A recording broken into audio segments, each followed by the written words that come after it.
여러분 안녕하십니까? 오늘은 로마서 7장 7절의 말씀, 생명에 이르게 할 그 계명이 내게 대하여 도리어 사망에 이르게 하는 것이 되었도다 하시는 이 말씀 중에서 왜 생명에 이르게 할 그 계명이 도리어 사망에 이르게 하는 계명이 되었는지, 그 이유와 또 앞으로 우리가 나아가야 할 방향은 과연 그렇다면 무엇이 되는가에 대해서 오늘 한번 살펴보도록 하겠습니다. 먼저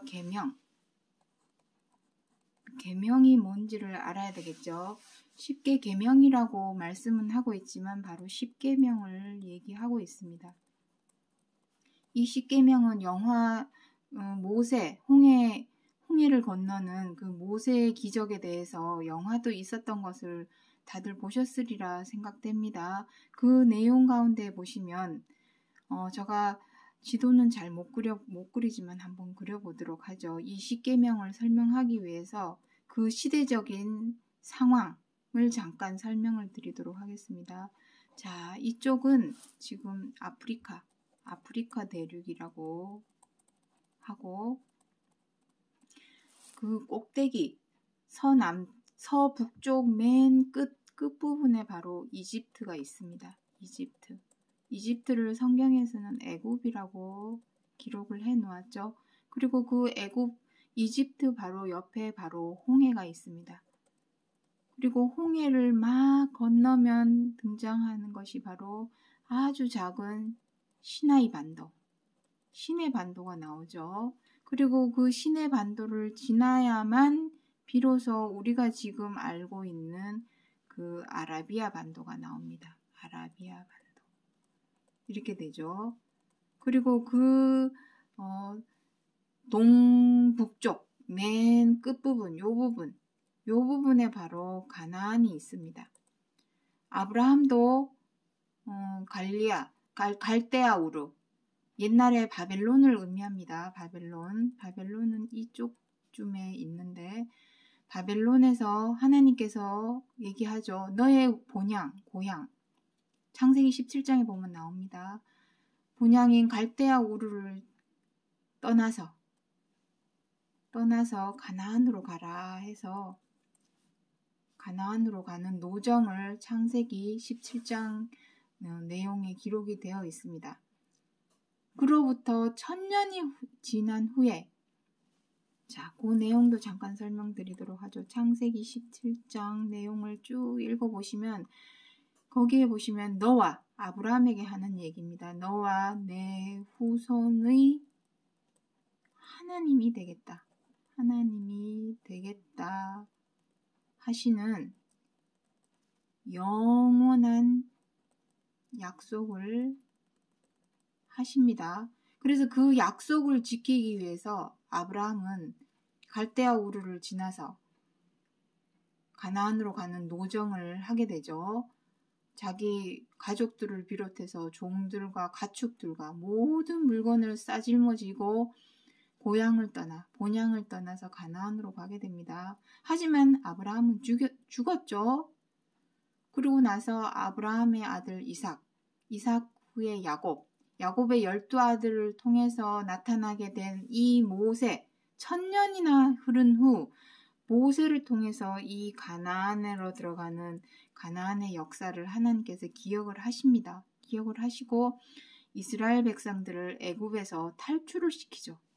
탈출을 시켜서 가나안으로 가는 길, 이렇게 됩니다. 하지만 바로 가나안으로 가는 것이 아니라 이 시나이 반도를 지나가게 하시죠. 이유는 무엇이냐면은 바로 이 계명입니다. 계명을 지키느냐 못 지키느냐, 그것을 알게 하기 위해서 지키는 자만이 바로 가나안에 들어가게 됩니다. 그 내용에 대해서는 신명기 8장 1절부터 2절에 기록이 되어 있습니다. 그래서 중요한 것은 계명이라고 하는 것은 주시는 이유가 무엇입니까? 신명기 8장 1절부터 2절에서도 기록을 하고 있지만, 내가 지키나 못 지키나 알려 하심이라 하시는 것처럼 계명을 주신 하나님의 이유와 목적은 지켜 행하게 하기 위함입니다. 지켜 행하게. 그렇게 하기 위해서 주신 것이고 그 계명에 대해서 이 계명을 바로 율법의 계명이라 하죠. 왜냐하면 율법, 하나님께서 모세를 통해 주신 율법 안에 그 계명을 기록해 놓았다 해서 그 10계명을 써 놓았다 해서 율법의 계명이라 합니다.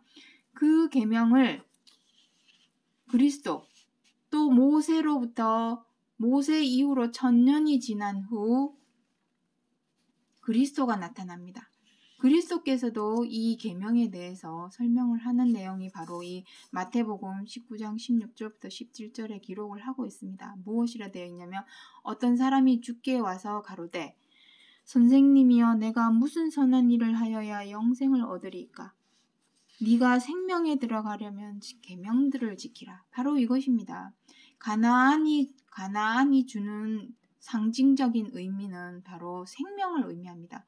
지금의 우리 시한부 생명, 100년밖에 못 사는 이러한 시한부 생명이 아니라 끝도 시작도 없는 무한한 생명으로 들어가게 하시는 일을 말씀하시는 것인데 그것이 바로 가나안이 주는 상징성입니다. 그 생명에 들어가기 위해서는 부득이 우리 사람들은 이 계명, 모세를 통하여 주셨던 이 10계명, 계명을 지켜야 합니다. 그 계명에 대해서는 출애굽기 5장에서도 5장부터 시작해서 쭉 기록을 하고 있습니다. 잘 알고 있는 내용이 있죠. 기억나는 대로 한번 써보도록 하겠습니다. 첫 번째로, 나 외에 다른 신을 섬기지 말라.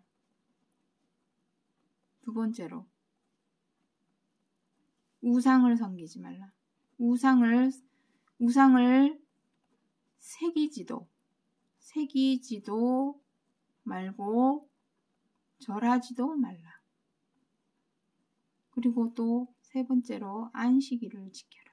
안식일을 거룩히 지키라. 자, 그 다음에 또 무엇이 있습니까? 간음하지 말라. 5. 도적질하지 말라. 6. 탐내지 말라. 자, 탐내지 말라. 또 무엇이 있습니까?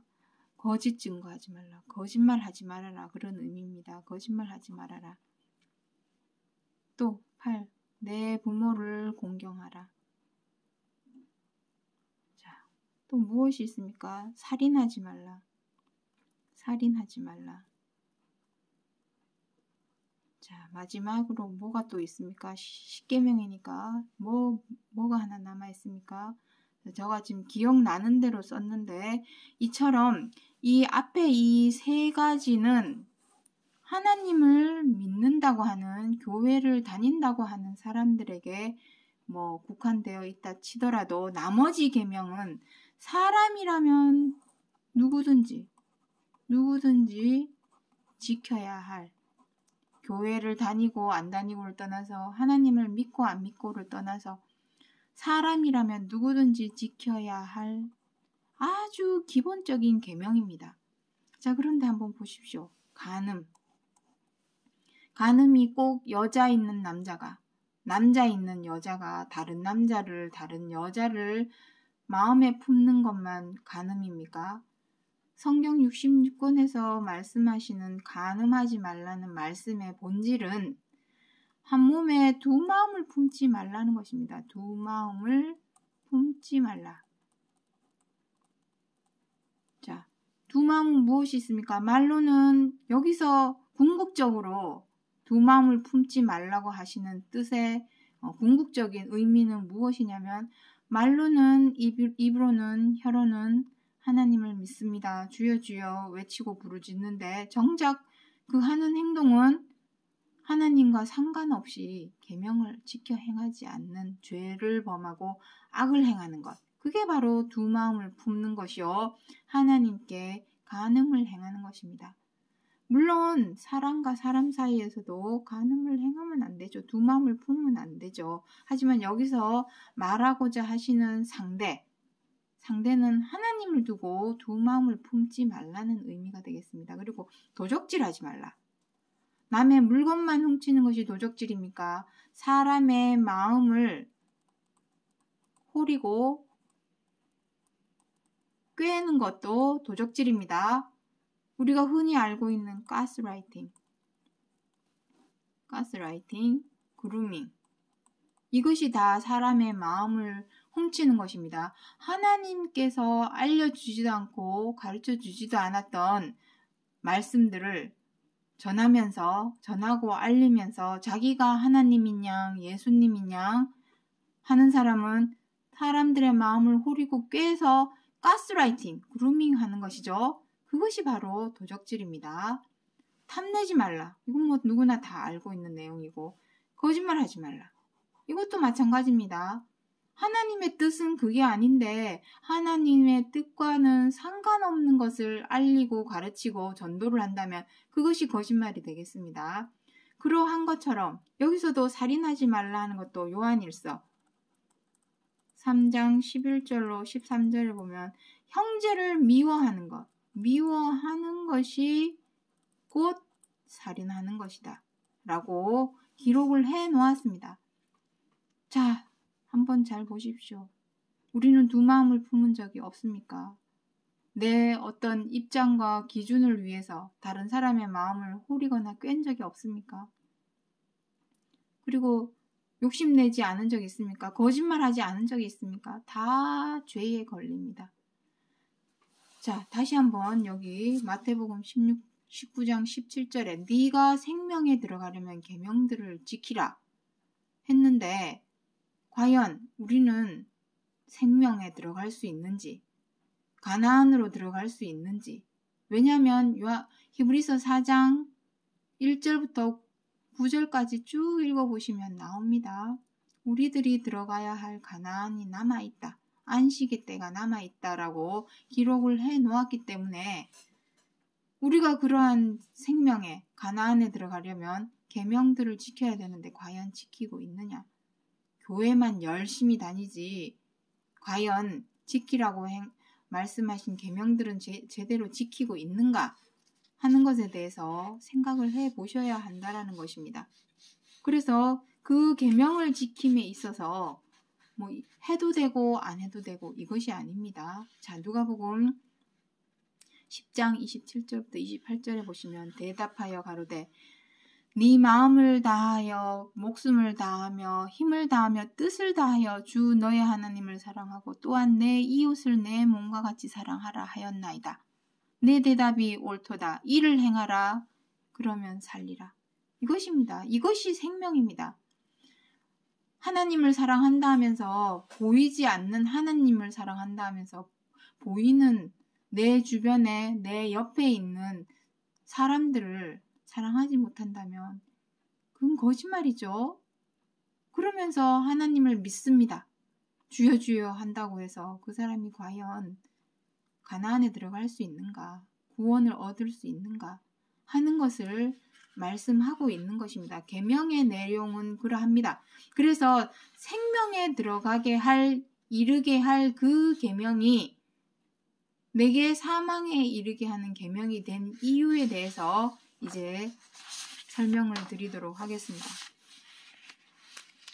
자, 먼저 여기 로마서 7장 나오죠. 로마서 7장 7절부터 8절에 율법이 탐내지 말라 하지 않았다면 네가 탐심을 알지 못하였으리라. 그러나 죄가 기회를 타서 계명으로 말미암아 내 속에 각양 탐심을 이루었나니. 자, 이게 무슨 뜻이냐면 율법에 탐내지 말라, 거짓말하지 말라, 도적질하지 말라, 간음하지 말라, 죄짓지 말라는 것입니다. 율법의 본질적인 의미는 이것입니다. 죄짓지 말아라. 죄짓지 말아라. 이것입니다. 그런데 우리는 그것이 죄라는 것을 알면서도 탐심을 알지 못하였겠죠. 탐내지 말라. 아, 이게 욕심이구나. 이렇게 하는 것이 욕심이구나 하는 것을 말해주지 않았다면 알지 못하였겠죠. 하지만 알았으면 행하지 말아야 되는데 여러분들은 행합니까? 행하지 않습니까? 우리는 다 한 욕심이 있습니다. 마음속에 한 가닥 욕심이 있고 그 욕심을 이루려고 하다 보니 또 한 가닥 성과를 없는 사람 없습니다. 다 있습니다. 다 욕심이 있습니다. 다시 말해서 하지 말아라 했으면 하지 않으면 되는데 우리 사람은 하지 말라는 거 더 하고 싶어지죠. 그래서 그것이 사망에 이르게 하는 계명이 되었다. 그것을 말씀하고자 하는 것입니다. 자, 그래서 로마서 3장 20절에 중요한 것은 이것입니다. 율법의 행위로는 그의 앞에 의롭다 하심을 얻을 육체가 없나니 율법으로는 죄를 깨달음이니라. 자, 이것이 무슨 의미입니까? 바로 죄인임을 내가 이거 죄 짓지 말아라 했으면은 죄 짓지 말아라. 이것이 계명입니다. 계명의 궁극적인 의미입니다. 그런데 우리는 다 죄 짓지 않는 사람은 누가 있습니까? 죄 짓고 있습니다. 악을 행하지 않는 사람이 누가 있습니까? 여기서 죄인이라고 손가락질하려고 악인이라고 손가락질하려고 이러한 말씀을 주신 것이 아닙니다. 성경을 주신 것이 아닙니다. 죄인인 것을 악인인 것을 깨달아서 인정하고 인지하고 자각하게 하려고 주신 것이라는 것입니다. 계명. 자, 계명의 궁극적인 의미는 죄 짓지 말아라 하는 것이지만 우리가 죄를 범하고 있음으로 인하여 죄인임을 인정하고 인지하고 자각하게 하려 하는 것이 목적이라는 것입니다. 계명을 주신 이유는 그래야 인정을 하고 인지를 하고 자각을 해야 비로소 우리의 행동을 고쳐 행할 수가 있는 것입니다. 고쳐 행함. 고쳐 행하는 것이 바로 회개입니다. 회개하라 천국이 가까이 왔느니라 이런 말 잘하죠. 그게 무슨 의미냐는 것입니다. 고쳐 행하는 것이 바로 회개. 내가 회개합니다. 말로만 입으로만 혀로만 내가 회개하고 있습니다 한다고 해서 회개가 아니라 행동을 말을 고쳐 행하는 것이 바로 진짜 참형상의 회개가 되겠습니다. 자, 그래서 마지막으로 요한일서 3장 14절에 우리가 형제를 사랑함으로 사망에서 옮겨 생명으로 들어간 줄 알거니와 사랑치 아니하는 자는 사망에 거하느니라. 자, 여기 보시면 사랑하라는 말씀이 나오죠. 사랑하라. 이것입니다. 모세를 통하여 하나님께서 주셨던 그 율법의 계명의 핵심 포인트는 바로 사랑하라입니다. 사랑하면 생명으로 들어간다. 생명에 이르게 할 그 계명, 생명으로 들어갑니다. 그런데 바꾸어 말해서 사랑하라 하신 말씀대로 행하지 못하고 계속해서 죄를 범하고 악을 행한다면 생명으로 들어가지 못하고 계속 어떻게 되겠습니까? 시한부 생명. 언젠가는 죽게 된다는 것입니다. 여기서 말씀하시는 사망은 바로 멸망과 파멸을 의미합니다. 끝이죠. 내가 죽으면 다 끝입니다. 그래서 우리가 하나님께서 주시고자 하시는, 우리 사람에게 주시고자 하시는 무한한 생명, 끝도 시작도 없는 무한한 생명으로 들어가기 위해서는 반드시 생명에 이르게 할 그 계명을 지켜 행하여야 한다. 하지만 지금까지 6,000년이 흘렀습니다. 하나님께서 율법의 계명을 주신 지가 벌써 6,000년이 흘렀습니다. 그럼에도 불구하고 아직까지도 생명에 이르게 할 계명으로 행하지 못하고 도리어 사망에 이르게 할 계명처럼 지켜 행하지 못함으로 인해서 우리는 지금까지 사망으로 달려가고 있다. 불나방처럼 사망을 향하여 달려가고 있다. 여기에서 우리가 반드시 고쳐야 할 회개는 우리의 죄를 범하던 악을 행하던 것에서 벗어나서 생명에 이르게 할 그 계명을 지켜 행하는 바로 서로 사랑하라. 이 사랑하라 하시는 율법의 계명은 모세에게 주신 율법, 모세의 오경에만 기록되어 있는 것이 아닙니다. 마가복음 12장 31절, 누가복음 10장 25절부터 28절, 로마서 13장 8절부터 10절, 갈라디아서 5장 14절부터 15절, 야고보서 2장 8절부터 9절에도 기록이 되어 있습니다.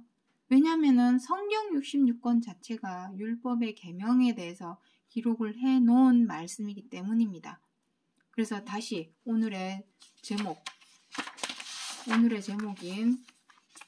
생명에 이르게 할 그 계명이 도리어 사망에 이르게 하는 것이 되었도다 하시는 이 사도 바울의 말씀은